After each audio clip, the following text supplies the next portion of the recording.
Hey, what is up, guys? Before we jump into the video, if you haven't watched part 1 of the Saw franchise review, be sure to check that out. I've left a card up above where you can go and watch that. As with the last video, there will be spoilers for the films, and I'll be reviewing part 5 through Jigsaw, so sit back, relax, subscribe to the channel, and enjoy the video.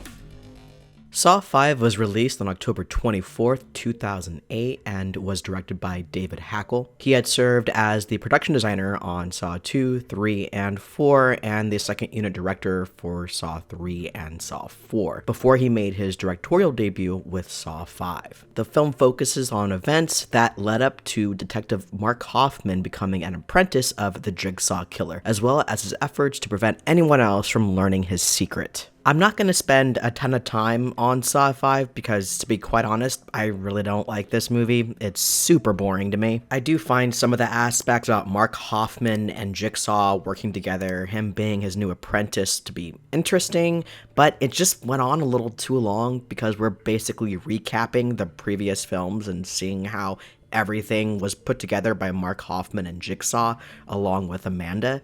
And I just didn't really find that very interesting. It was just really boring to me. We're also getting exposition dumps from Agent Strom throughout the film as he's investigating the events of Saw 3 and 4. It's not very interesting because it's all stuff that we've already seen, and he's essentially summarizing everything that happened in the previous films. Meanwhile, there's a new game going on with 5 strangers. We find out as it goes along that they're connected because they've been a part of this housing scam. These traps are so uninspired. It's really boring. The characters aren't interesting, and they really have no connection to the main characters that are in the story. The game and the traps felt like an afterthought, which is incredibly disappointing, especially for a Saw film. The traps that aren't a part of the main game, I think, are pretty well done.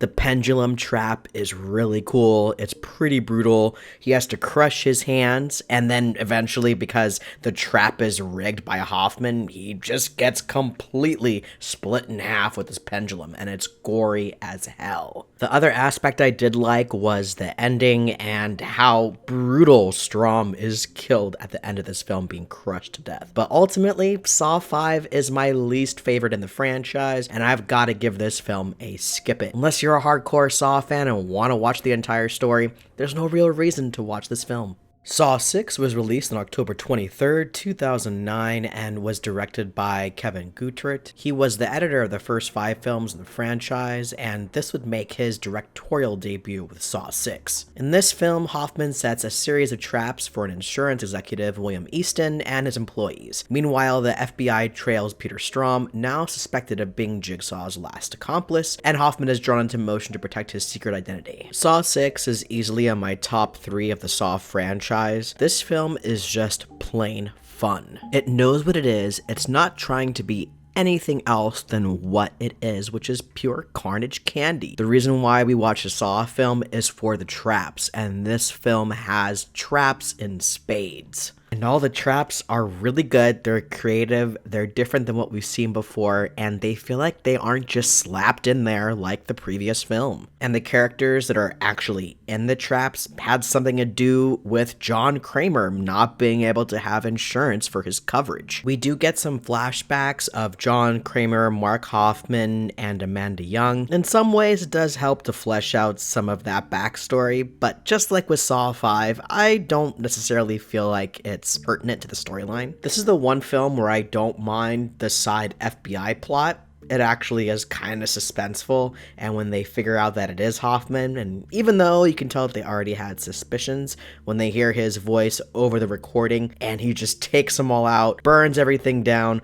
but now everyone knows it's Hoffman, I really liked that. And it sets up the next film really well because at that point, everyone knows it's Hoffman and he's on the run. I also have to say that the main game itself and all the traps, they're super suspenseful, and as bad of a person as our main character is, there's a point where you do sympathize with him because, yes, he is full of corporate greed and so are his employees. But at the same time, he's still a human being who made a moral mistake, and should he really be punished for that? I really like that they brought back in those questions of morality. There's more of that gray area, and he literally has to choose who lives and who dies. The gore and the kills are some of the best in the franchise. Even just looking at the opening scene where it's these two people that wake up in a room with a caged in scale, they're wearing head harnesses and there's screws that are aimed at their temples, and the one who sets more flesh weight on their scale will survive. The overweight Eddie cuts fat from his torso, but Simone chops off her arm, and Eddie is killed when the timer expires. This is such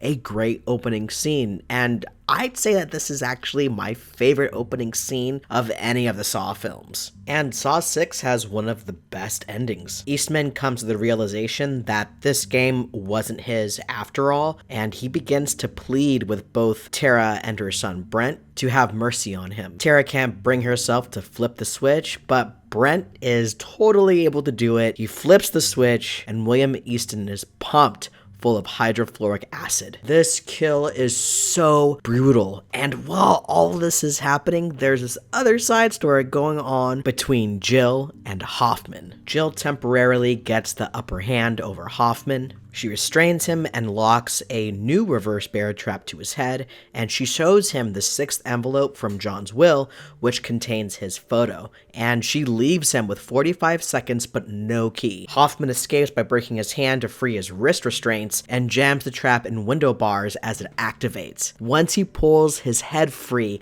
this rips open his cheek, and we end on this cliffhanger where we know that Hoffman is going to do whatever he can to find Jill. For me, Saw 6 gets an add to the collection. The film acknowledges how silly it is, how goofy it is. You're in the 6th installment of this franchise. Accept the fact that this franchise is off the rails, and Saw 6 does that and has a lot of fun with it.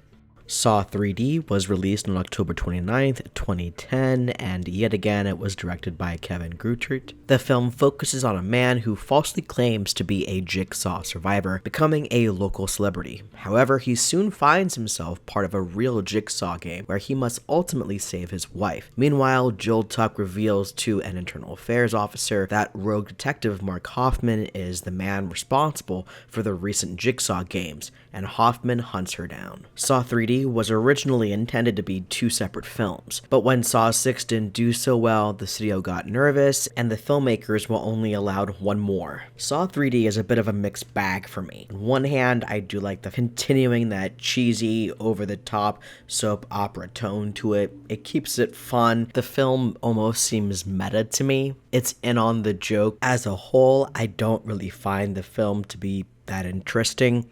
It's kind of in the middle of the pack when it comes to this franchise. It's not memorable to me, and if anything, I get this film confused with some of the other films because they all kind of start to meld together. The main story with Bobby Dagan, who's the fake Jigsaw survivor, and he's like the self-help guy. Didn't really like him. No offense to the actor, I just didn't find the character to be interesting at all, and the traps overall were pretty uninspired. I did like the one trap with the skinhead gang that had Chester Bennington in it. That was brutal, and it also had that domino effect. I just love how each and every one of them is taken out. We also get to see Cary Elwes again as Dr. Gordon, and it's revealed at the end of the film that he's actually been working with Jigsaw this entire time. It's pretty goofy, but also it's kind of satisfying to have it come full circle. Hoffman gets his revenge on Jill by placing the reverse bear trap on her, but he doesn't leave the room like Jill did, and it completely obliterates her face. And I gotta say, it was really satisfying to see what the reverse bear trap can do, and I loved that scene. I didn't see this film while it was in theaters, so I didn't get to see it in 3D, so I can't really speak on that aspect of the film. For me, Saw 3D gets a weekend rental. I think this film is okay. It's not that memorable, but it's a good time waster. Jigsaw was released on October 27th, 2017, and was directed by Michael Spierig and Peter Spierig. The film picks up over a decade after the death of Jigsaw. There is a police investigation into a new series of murders that fits his MO. When this film originally came out in 2017, I wasn't really that excited about it because I felt like the franchise had really run its course. There's not really anything new brought to the table. The traps are okay, but everything feels kind of toned down from the previous films, which on one hand I do like because it kind of gets back to the roots of the franchise. The pathologist Logan being John Kramer's first apprentice just makes me roll my eyes, basically retconning everything from all the rest of the films, and it just feels lazy to me. And when you try to put everything together, it just doesn't make any sense. By the way, how does John Kramer know that Anna suffocated her baby and not her husband by rolling over the baby by accident? How does he know that and the police don't? None of this stuff adds up, and it just